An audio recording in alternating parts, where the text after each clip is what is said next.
Hi, this is Amy Hart. Join me every Saturday morning at 8 o'clock on Fox Sports 920 for Sports Talk with Hart. Real talk about sports and the athletes that make it all happen. Remember, it's not the sport, but rather the heart of the player that makes the game. Into the music scene, and I have hip-hop rapper Ditch on today, and he has a great presence in LA, and I am excited to have him on. And he's got a really impressive career. I mean, the guy has done just about everything. I like his music, I like what he's about, and I wanted to have him on today just to talk about his career and talk about the music scene because it's changing so rapidly.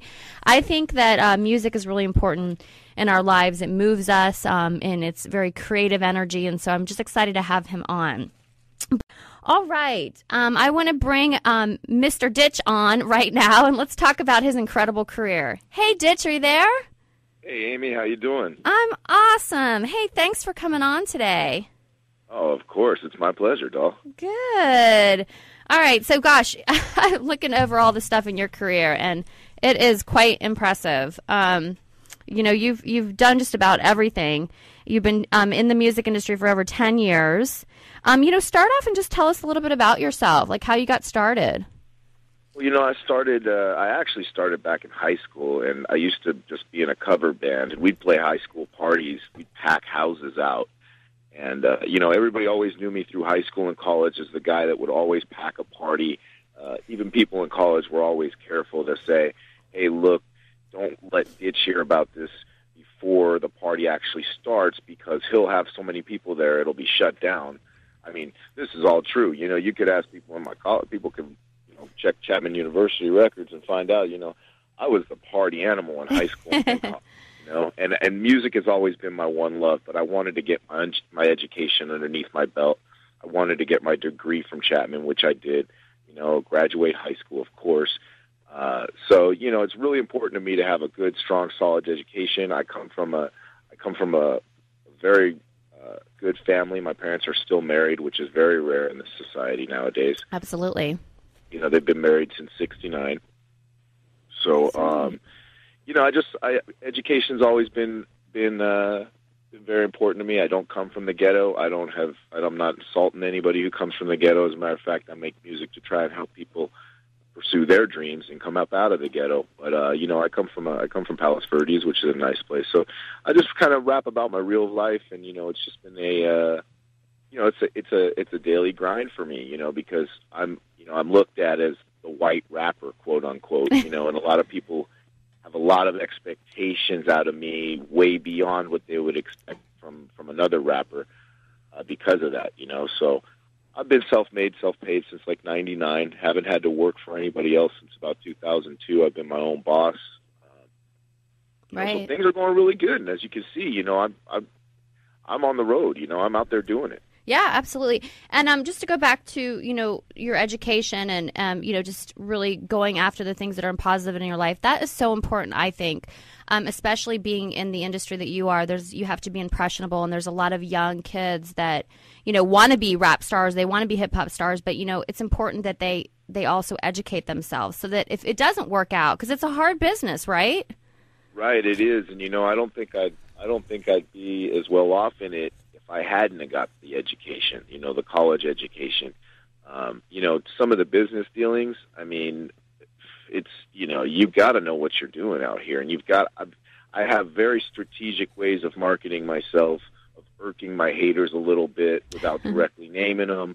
I get various things I do that keep the attention on me and keep people talking about me. I don't care if it's good or bad. Right. I just want people talking about it. All press is good press. And I don't mean that in the criminal sense of the word. I definitely want to do good in society, definitely want to be a positive character. But at the same time, you're always going to have haters. Scott Boras has haters. Scott Boras, one of the most famous sports agents of all time, he said that if you're successful, 96% of stuff said about you will be negative. Absolutely. I agree. Yeah, so, but I have very strategic ways that, things I learned in college, things I learned from being in a fraternity. I was in Sigma Alpha Epsilon, until once I got into the fraternity, I realized that these guys are not partying. This is not what it's about. These guys want to do plays and stuff like that. They didn't want to party. So I led a revolution in half the fraternity. We ended up getting ourselves kicked out or quitting the fraternity because it wasn't what we were led to believe when we were rushing it. Right. Wow. Cool. So, I've always been a leader. I've never been a follower. I don't follow what other people do.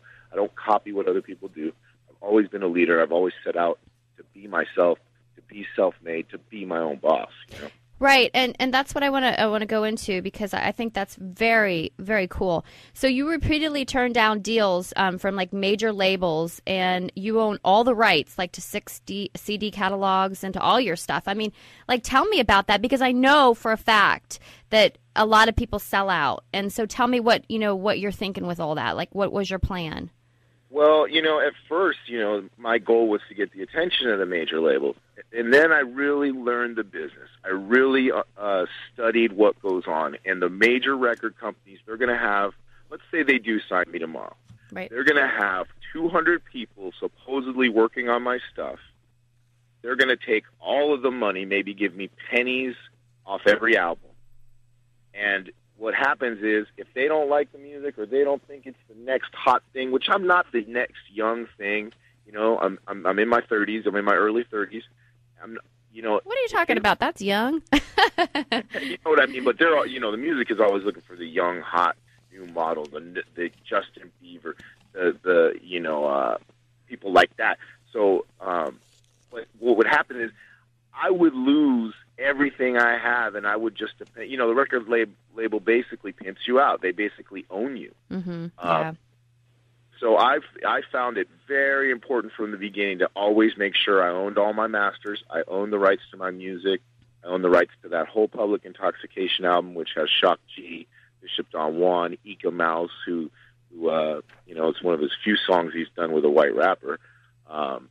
It's all these artists and stuff. I own all that stuff. So if I ever was to partner up with a major label, it would be for marketing only.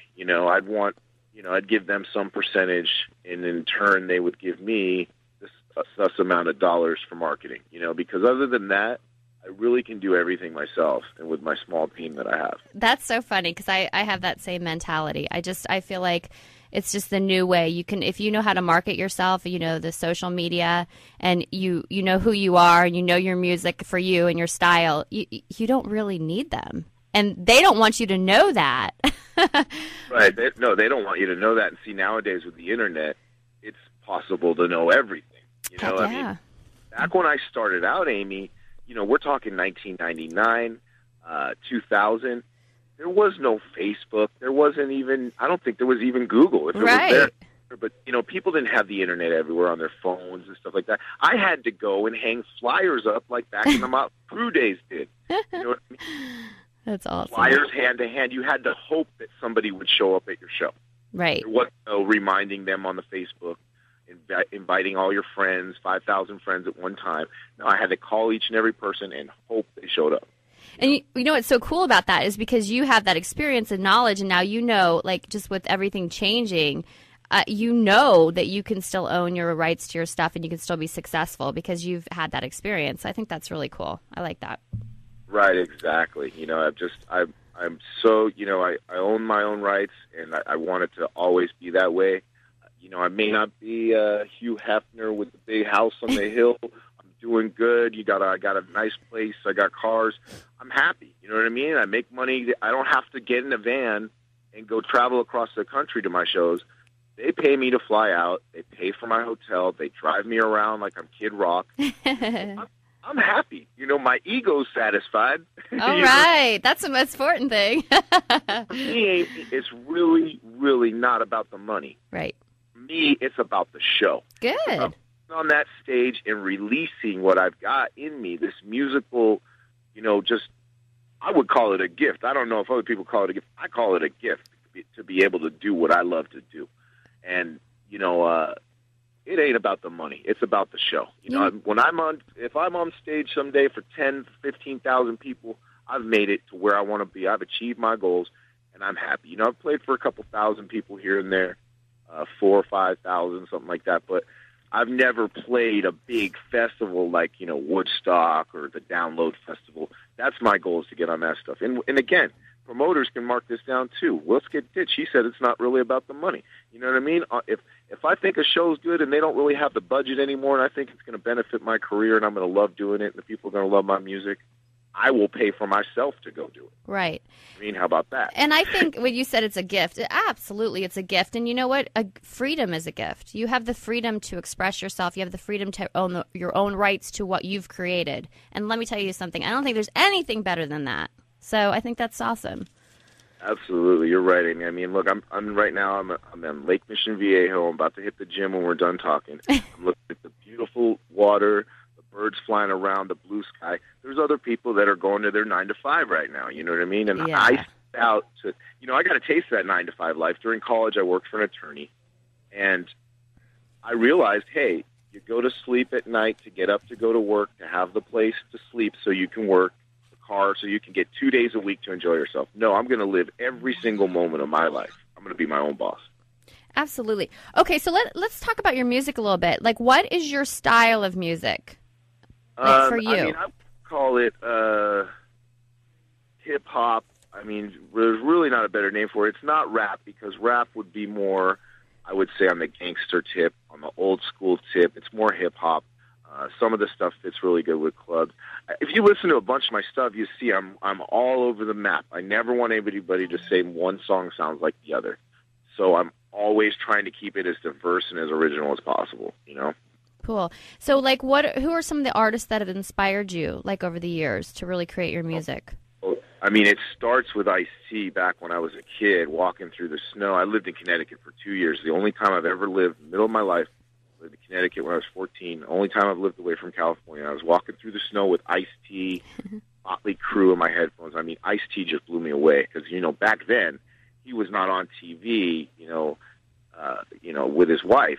Back then, Ice-T was like a scary character, and he really fed it to you from the streets, the real deal. So, I was amazed at that as a kid. He was definitely my first inspiration as far as music goes, Yeah, and he spoke about the truth, which I really like, because I think that's what it's all about.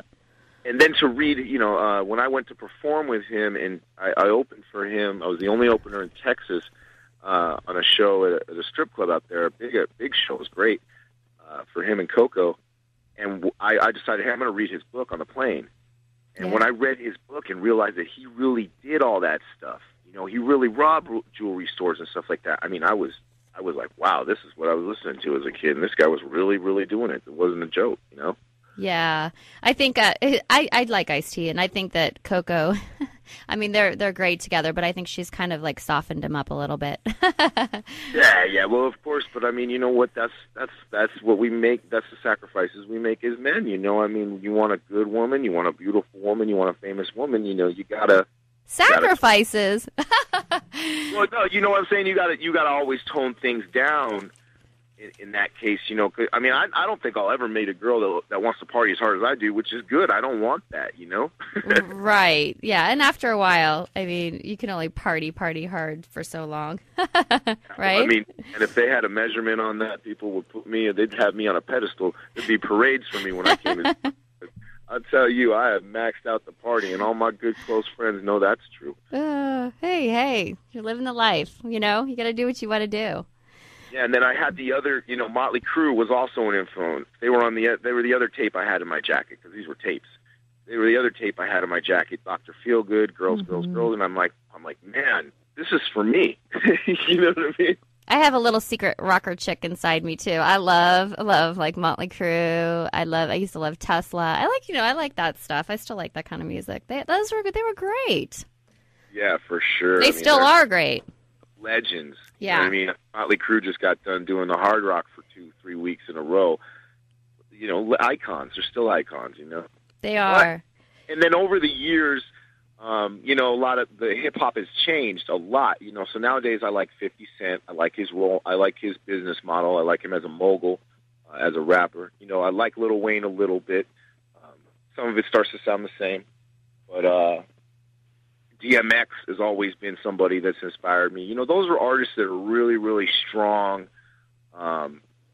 lyrically and both with the passion and the drive, kind of like I have. I mean, anybody that knows me will tell you, I don't stop 24 hours a day, 7 days a week. I am on this, What was your biggest deal or your biggest performance that you did or the most memorable?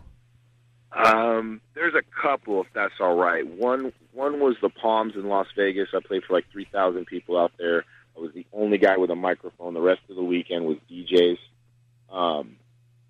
So that was the Love Fest 2009 at the Palms Pool. And that was a memorable one. All of them are good. The Players Ball in Chicago with Bishop Don Magic Juan, that was incredible. The way I was received there was awesome. My first time in Chicago at that point. Cool. So those were memorable ones. I love playing the House of Blues. I played House of Blues Hollywood in Anaheim as part of the Detour concert series. The Playground Festival was a lot of fun. I know a lot of artists were really disappointed in the way the organizers ran things, but for me, that was a really good show, and I really showed how I can get people off their feet. Literally, if you watch the video, I get people off their feet from all over this big park, and they all just come running to the stage, and next thing you know, people are crowd surfing and smoking and everything, by the time my second song came out. Awesome. Well, cool. So what's in the future for you? What is your goals that you want to do like in the next couple months, or where can we find you? Well, 2011 wrapped up real strong for me. I did a lot of stuff. It was all over. I just got back from a 3-show tour of Utah, which was awesome. It was part of the Orion Music Fest. And then, so coming up, I got a bunch of stuff in the works. I'm working on a Canada tour with a really big name. I wish I could tell you who, but until it's on paper, I don't want to say it. But that's going to be really big if this actually goes down. I mean, I'll finally be on an official tour with a major A-list hip-hop artist, DJ, and actually television reality star as well. So, I'm trying to think who. I won't say anything. Hey, hit me up when when that all takes place. I'd love to promote that for you. That's awesome. Yeah, absolutely. That's what's coming up. Working on some good things with my new sponsors. Medbox, Nature's Diamond.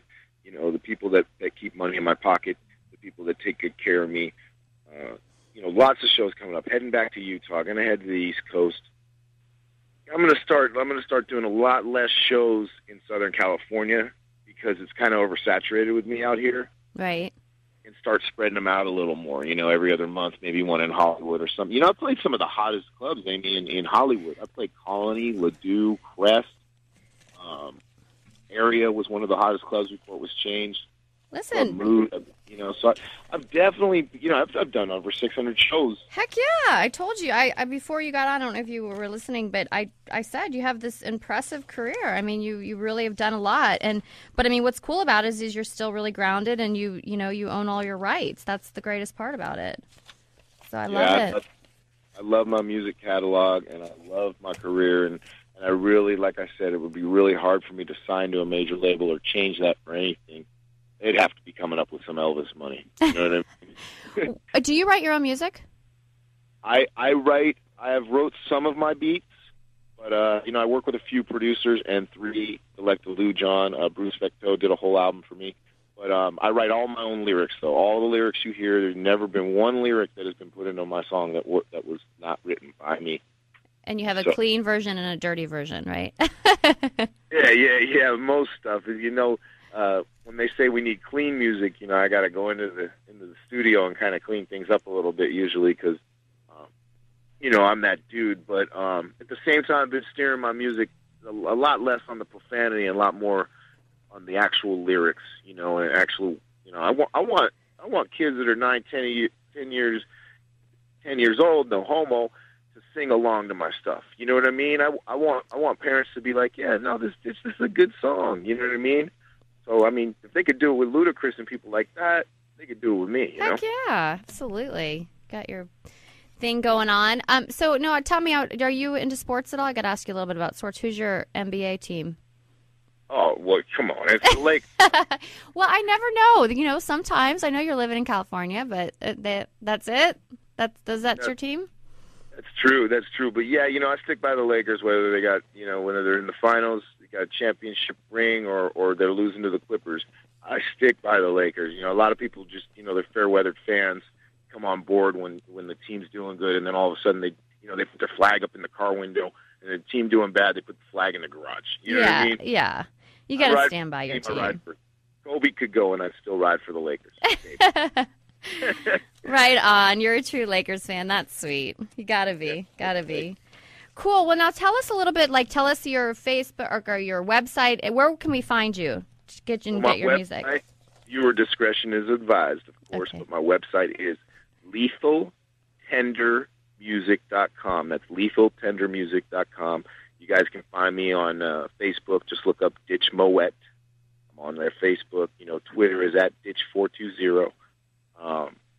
You know, there's a lot of stuff. I love Google because people can really get a taste of me through Google. Google Rapper Ditch or Ditch Players Ball or Ditch Shock G, Ditch TMZ, stuff like that can really get you, you know, because then you got pages and pages of stuff I've done, press releases, different shows. You know, it's been a long ride to the top, but it's been a fun one. You know what I mean? So I'm looking for 2012 to probably be my biggest year. Nice. Nice. Years are getting bigger and bigger. Each year I do something bigger and bigger and bigger all year long. So 2012, there's some major things on the table right now. I really wish I could talk about a few of them. But I know. All right. Well, that's all right. Once you get some information on it, I'll hit it up on all my social sites because I like your music. I like what you're about, and I think you're awesome. Thank you, Amy. You too. You too. You know, it's really a pleasure to be able to be on your show. You know, I saw the interview you did with Drake. That was awesome. Oh, thanks. Yeah, he's so cute. I love him. Yeah, it was a great thing. You know, it was like, you know, he felt really comfortable with you. You know. Yeah, he's just a charismatic little thing, and he's amazing. I mean, he's an incredible artist, and that was a really fun night. Yeah, he definitely is, and you definitely got a more relaxed side out of him that I haven't seen in interviews before. You know, because I study the game. Yeah. You know, I study everybody that's hot, everybody that's not underground artists, man. I'm watching. You know what I mean? Because I'm trying to be the best I possibly ever can be in this life because I got one go around at it, you know? Good. Well, thank you. That's a compliment. Well, hey, we're running out of time, but I'm so excited to have Ditch on today. I think you're incredible. Everybody check him out, buy his music. Hey, where can they get your music? You can get my music on iTunes. Just type in either Ditch or Public Intoxication, so usually by the album title, Self-Made, Self-Paid, on iTunes. And then, of course, there's 3 free CDs, full-length CDs of mine, original music, on my website. That's www.lethaltendermusic.com. So those are always there. I give away 3 free full-length CDs. If you guys like it, go buy it. If you don't, you know, either way, I'm making money off the shows. I'm making money off other things. So, you know, I just want people to have my music. Heck yeah. Awesome. Well, thank you for being on. And if you come to Vegas, hit me up. Keep in touch. And congratulations and good luck, 2012. I will, Amy. Thank you so much. And, you know, we'll be out there for the Encore pool opening. I think it's in, like, May or June or something like that. We'll be out there for that, so I will definitely keep in contact with you so we can meet up, have a drink or something. Call me for that. I will be there for sure. Perfect. Okay, we'll talk to you later. Thank you so much, Amy. Talk to you guys soon. All right, bye. All right, everybody, that was Ditch. He's got some great music, you know, and he's got a great philosophy about life, and I really like that. So check him out.